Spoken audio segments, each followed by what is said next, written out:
नमस्कार दोस्तों। दोस्तों आप जानते हो कि आजकल ईरान और इज़राइल का युद्ध चल रहा है और आप जानते हो कि इज़राइल जो युद्ध करता है उसमें हर बार अमेरिका कूद ही जाता है, क्योंकि इज़राइल युद्ध ही करता है तो अमेरिका के बल पर ही करता है, क्योंकि अमेरिका के सपोर्ट के बिना इज़राइल कुछ नहीं कर सकता। और इज़राइल ने फिर वो अमेरिका को भड़का दिया है कि भाई अभी टाइम है और आप एक्शन ले लो, नहीं तो वो हमें बर्बाद कर देगा ईरान। क्योंकि अब ईरान परमाणु बम बना रहा है कि नहीं वो उसको ही पता। अब वो इज़राइल बोल रहा है वो बहुत यूरेनियम इकट्ठा कर रहा है, 60% जैसा उसने इकट्ठा कर दिया है शुद्ध यूरेनियम। अन अभी वो बम बनाने के बहुत करीब है, अणु बम मतलब एटम बम। तो जल्दी आप कुछ करो। तो ऐसा करके इज़राइल ने अमेरिका को भड़का दिया। और आप तो जानते हो डोनाल्ड ट्रंप, वो इंसान तो मतलब खोपड़ी कैसी है पता ही नहीं चलता, खसकी हुई खोपड़ी है। अब वो उम्र के साथ साथ क्या पता वो दिमाग किधर किधर उसका चलता है। वो मेन घमंड अहम कि सुपर पावर होने का, कि मैं पूरे विश्व का राजा हूँ और मैं कुछ भी कर सकता हूँ, वो एक घमंड है दोस्तों अमेरिका के अंदर। तो वो हिसाब से इज़राइल के पंतप्रधान बेंजामिन नेतन्याहू ने उनको भड़का क्या दिया और अमेरिका ने एक्शन ले लिया। पहले तो दोस्तों की बातचीत चल रही थी कि दोनों देश बातचीत कर रहे थे कि भाई बातचीत से कूटनीतिक रास्ते से कुछ समाधान होगा। और वो होता तो बहुत अच्छा है दोस्तों, क्योंकि युद्ध से किसी का अच्छा नहीं होता, बहुत नुकसान होता है। पता है आप लोगों को कितने बच्चे मर गए, कितनी बच्चियां मर गई, इतनी कम से कम 150 जैसी बच्चियां मर गई दोस्तों। और कितने लोग अभी तक हजारों लोग मर गए हैं, उसमें निरपराध लोग मरते हैं, सबकी जान चली जाती है। भगवान ने दुनिया में अगर सबसे बड़ा जो सम्मान होता है, मतलब दुनिया में सबसे बड़ा जो मनुष्य प्राणी, मतलब पूरे जो प्राणी है उसमें अगर सर्वश्रेष्ठ कोई है तो वो मानव है दोस्तों। और भगवान ने मानव जन्म दिया है आपको, मतलब सबसे बड़ा सम्मान आपको पहले ही उसने दिया है, आपको मानव बनाकर। तो फिर और सम्मान के लिए लोग इधर उधर दौड़ते रहते हैं दोस्तों। तो क्या ज़रूरत है और दूसरे सम्मान, झूठे सम्मान पाने की, जबकि भगवान ने आपको इतने दुनिया के सभी सर्वश्रेष्ठ प्राणियों में से मनुष्य प्राणी मानव जन्म जो आपको दिया है सबके सबसे श्रेष्ठ दिया है दोस्तों। और उस मानव जीवन को जो बच्चियों ने, जो छोटे छोटे बच्चों ने कुछ देखा भी नहीं दुनिया क्या है, और उनकी मौत हो गई दोस्तों, वो मर गए दोस्तों बॉम्ब डालने के कारण। तो निरपराध लोग मरते दोस्तों। एक इनको कौन अब आजकल यूएन वो जो है वो तो एक कठपुतली है, बाहुली बाहुली, ढींगली ढींगली बाहुली की तरह हो गया है वो। मतलब वो बोलते हैं ना कि वो बगर दांत का शेर, या तो बगर सिंह का वो बैल समझो कुछ भी। तो यूएनओ ऐसा हो गया है देखो, उसका कुछ नहीं चलता। यूएनओ की कोई ताकत नहीं है दोस्तों। नहीं तो यूएनओ का काम है युद्ध रोकना और देशों को समझाना, पर आजकल यूएनओ कहाँ नज़र ही नहीं आता है दोस्तों। मानव अधिकार वाले कहाँ नज़र नहीं आते दोस्तों। सब कहाँ अमेरिका के सामने सबकी फट जाती है दोस्तों। कुछ कोई देश आगे नहीं आते, कोई देश कुछ बोलते नहीं है। मतलब अमेरिका कुछ भी नंगानाच करेगा तो वो कर सकता है, क्योंकि वो सोचता है कि मैं सुपर पावर हूँ और मुझे मेरा कौन बिगाड़ सकता है। अभी मैं इसलिए दोस्तों बता रहा हूँ कि आज जो ये सब रामायण महाभारत हो रहा है वो हो किस लिए रहा है, क्योंकि इज़राइल ने उनको भड़का दिया अमेरिका को कि भाई वो बॉम्ब बना रहे हैं, जल्दी एक्शन लो नहीं तो हमारा वजूद ही मिटा देगा, बर्बाद कर देगा हमको। तो अमेरिका ने, वो तो है वो अमेरिका का बुड्ढा, तो उसके दिमाग में बस वो आ गया और उसने वो चालू कर दिया। बातचीत एक बाजू टेबल पे चल रही दोस्तों ने, अचानक सुबह सुबह हमला कर दिया। और क्या करे, और वो मरता क्या नहीं करता। फिर आखिर पहले ही दिन उनके इतने सर्वोच्च नेता सुप्रीम लीडर अली खामेनी की जो मौत हो गई, तो वो हिसाब से फिर ईरान भड़क उठा दोस्तों, उनके रक्षा मंत्री मारे गए, बहुत से लोग मारे गए, वो खामेनी के सब जो दामाद, बेटी, पोते पोतिया सब उसमें मारे गए। अब वो अपने भारत ने तो बहुत दिन कुछ व्यक्त भी नहीं किया वो, क्योंकि भारत का स्टैंड दोस्तों ऐसा है, इधर जाओ कि इधर जाओ, बीच में फंसा हुआ भारत है दोस्तों। क्योंकि भारत मेन स्टैंड नहीं लेना चाहता, क्योंकि भारत क्या स्टैंड ले वो समझ में नहीं आ रहा है। वो भारत कन्फ्यूज हो गया कि हम स्टैंड क्या ले, क्योंकि एक बाजू जो हो तो ईरान भी अपना दोस्त है, और एक बाजू जो हो तो इजराइल भी दोस्त है। दूसरी बात, वो इजराइल को अमेरिका का सपोर्ट है। अब अमेरिका अपन को दोस्तों, ये इजराइल अपन को, अमेरिका हो कि इजराइल अपन को टेक्नोलॉजी देता है, अपन के साथ व्यापार करता है, कृषि व्यापार करता है, बहुत सारे मिसाइल, ड्रोन वगैरह सब चीज़ें अपन को देते हैं दोस्तों। और खास करके टेक्नोलॉजी देते हैं, कितने रक्षा के अपने जो हथियार होते हैं वो अपन अमेरिका से खरीदते हैं। तो वो हिसाब से अगर वो ईरान को साथ दो तो ये सब चीज़ें बंद हो जाएगी, उनको गुस्सा आ जाएगा, वो नाराज़ हो जाएंगे। और अगर हम ईरान को ये कर देते हैं, वो नाराज़ कर देते हैं समझो, तो ईरान भी अपन को दोस्तों महत्वपूर्ण तो चाबहार पोर्ट है दोस्तों, क्योंकि अपन को पूरी मिडल ईस्ट को जोड़ने का एक ही रास्ता है दोस्तों, चाबहार पोर्ट। क्योंकि नहीं तो हमको क्या है कि या तो पाकिस्तान होके जाना पड़ता है जो हमारा दुश्मन देश है, और या तो फिर हमको समुद्री रास्ते जाना पड़ता है। अगर पूरे अरब कंट्री को जोड़ना है मिडल ईस्ट को, तो हमको फिर ये चाबार पोर्ट होके जाना पड़ता है। फिर अपन वो कुवैत लो, वो मान लो, बहरीन लो, ये सऊदी लो, यूएई लो, ये सब देशों को, जो भी ईरान इराक, सबको अपन वो चाबार पोर्ट से जोड़ सकते हैं। अगर ईरान को नाराज़ करेंगे तो फिर वो पोर्ट बंद कर देगा। और दूसरा, अपन को गैस, कच्चा तेल वो भी ईरान सप्लाई करता है दोस्तों, तो वो भी, उस पर भी असर गिरेगा। व्यापार अपन उनसे करते हैं, वो उस पर भी, वो बहुत अपना सालों जूना दोस्त है दोस्तों।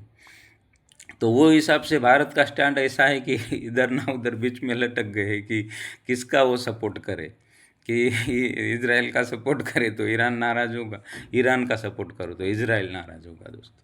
तो मतलब ऐसी स्थिति हो गई है भारत की। तो ठीक है, चलो वो तो ठीक है, वो राजनेता है, वो कूटनीति या जो भी नीति करनी है वो करेंगे, या तो तटस्थ रहेंगे।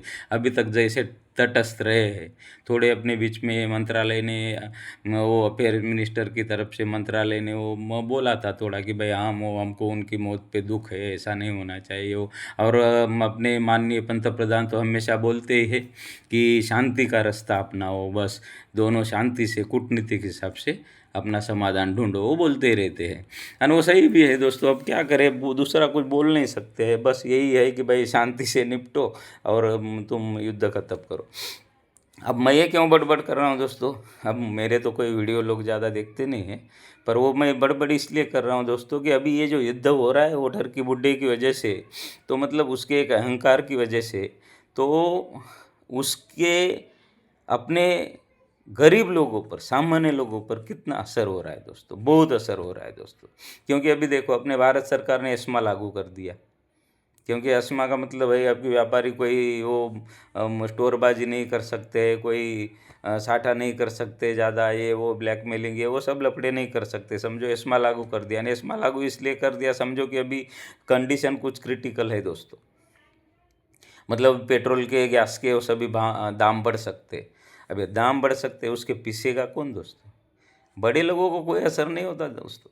ये बड़े लोग जो रहते हैं ना, कोई कमी नहीं रहती उसको, कोई असर नहीं होता किसी चीज़ का, सिर्फ असर होता है वो गरीबों पे, सामान्य लोगों पे, जो रोज़ कमाते खाते उन पे, और मिडिल क्लास के लोगों पर भी। क्योंकि गैस का बाटला, वो अभी रोज़ आना जाना पेट्रोल, सैलरी एक तो कम होती है, और उसमें आना जाना पेट्रोल में उसमें महंगा हो जाएगा, तो फिर क्या करेंगे दोस्तों? तो ये सब वो युद्ध की वजह से ये सब रामायण हो रहा है। अब अमेरिका ने ये सोचा था कि मैं तो उसको एक दिन में वो कच्चा चबा जाऊंगा, समझो कि मैं वो घमंड के कारण मैं एक दिन में उसको निपट लूँगा, ऐसा करके बमबारी कर दी उसने। बातचीत चालू थी, एक बाजू ने बमबारी कर दी कि वो फटाक से शरण आ जाएगा हमको, पर दोस्तों वो उल्टा खेल हो गया। उसने अमेरिका को ठेंगा बता दिया बरोबर, और अमेरिका की हेकड़ी पूरी निकाल दी दोस्तों। अब ईरान तो वैसे बोल रहा है कि भाई तू चल मेरे साथ, तेरे साथ हम 10 साल भी युद्ध कर सकते हैं, बोल। तेरे में हिम्मत है कर हमारे साथ, पर तेरे तेरे को शरण नहीं आएंगे, बस तेरी हेकड़ी भी जरूर हम ये कर देंगे, मिटा देंगे, तेरा तेरा जो ये जो दादागिरी है हम मिटा देंगे।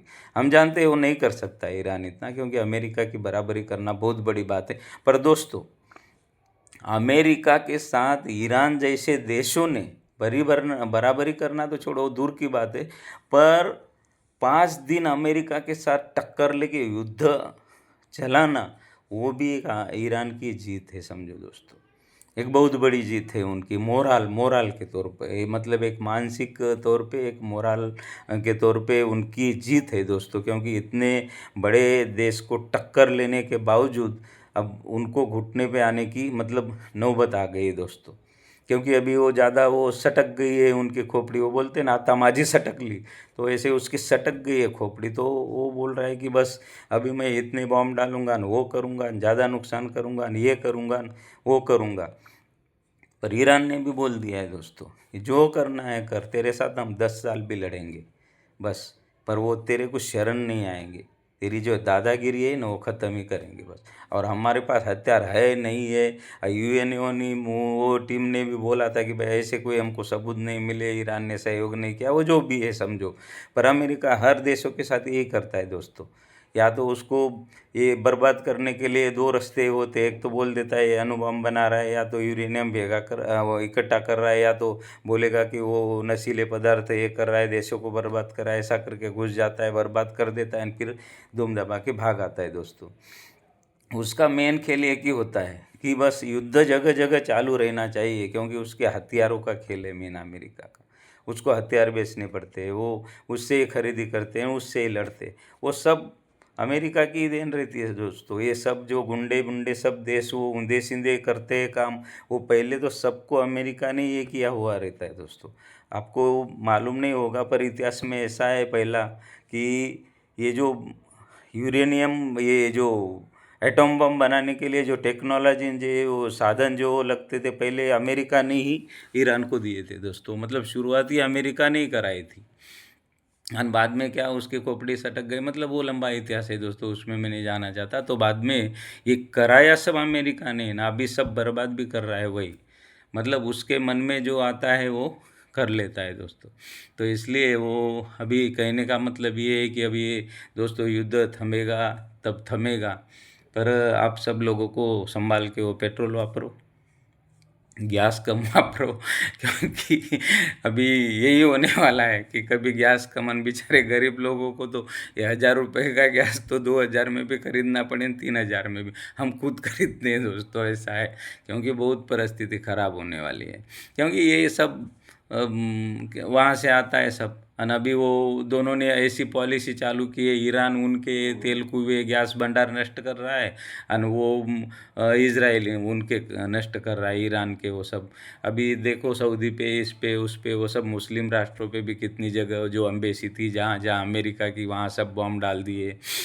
सऊदी की बड़ी बड़ी वो मिले, वो जो तेल मिल फैक्ट्रियाँ थी उस पर बॉम्ब डाले गए। तो मतलब अभी ये सब नुकसान है दोस्तों, निरपराध लोगों की जान जा रही है।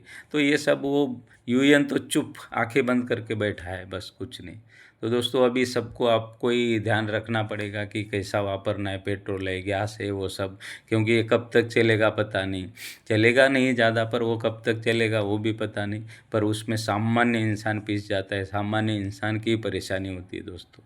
बस अब क्या है, वो भगवान करे वो जल्दी उनके खोपड़ी में कुछ आ जाए, वो ट्रम्प के, और जल्दी कुछ सॉल्व हो जाए, और सब लोगों को आसानी से तेल बिल सब मिले। तो क्योंकि अपन तो ज़्यादातर दोस्तों सब दूसरे देशों पे ही आधारित है। और अभी अभी जो नई नीति अपन ने अमेरिका के साथ ट्रेड नीति की है, उसके कारण अपन ने रसिया को दरकिनार करके थोड़ा उनको ये किया कि हम आपसे खरीदेंगे।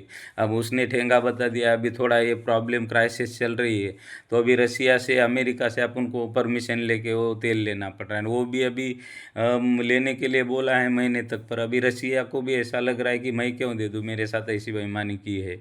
तो उन्होंने भी बोला कि भाई अभी तुम तेल खरीदो, पहले जो अपन को छूट मिलती थी 5-10%। अभी वो नहीं मिलेगी, अब जो दुनिया खरीदी करेगी वो भाव में अपन को भी तेल खरीदना पड़ेगा। तो वो हिसाब से दोस्तों एक जूना दोस्त था वो भी अपना नाराज़ हो गया है। तो अब जो भी है वो ये राजनेता जाने जो नीति है वो, पर हमको तो एक ही बात खबर पड़ती है दोस्तों कि ये बड़े-बड़े लोगों का कोई फ़र्क नहीं पड़ता। ये गरीब लोग, सामान्य मिडल क्लास लोग उसमें पिस जाते हैं, उसमें उनकी हालत ख़राब होती है दोस्तों। लोग ईएमआई कहाँ से भरेंगे, बच्चों की पढ़ाई कहाँ से करेंगे, खाएँगे-पिएँगे क्या? ये सब बहुत प्रॉब्लम है दोस्तों। अब जो भी है भगवान करे कि वो जल्दी वो निपट जाए और दुनिया में शांति हो और सबको आसानी से सब मिलना चालू हो जाए, दुनिया में मेन शांति हो, बस यही कामना करते हैं दोस्तों। जय हिंद, जय हिंद, जय हिंद।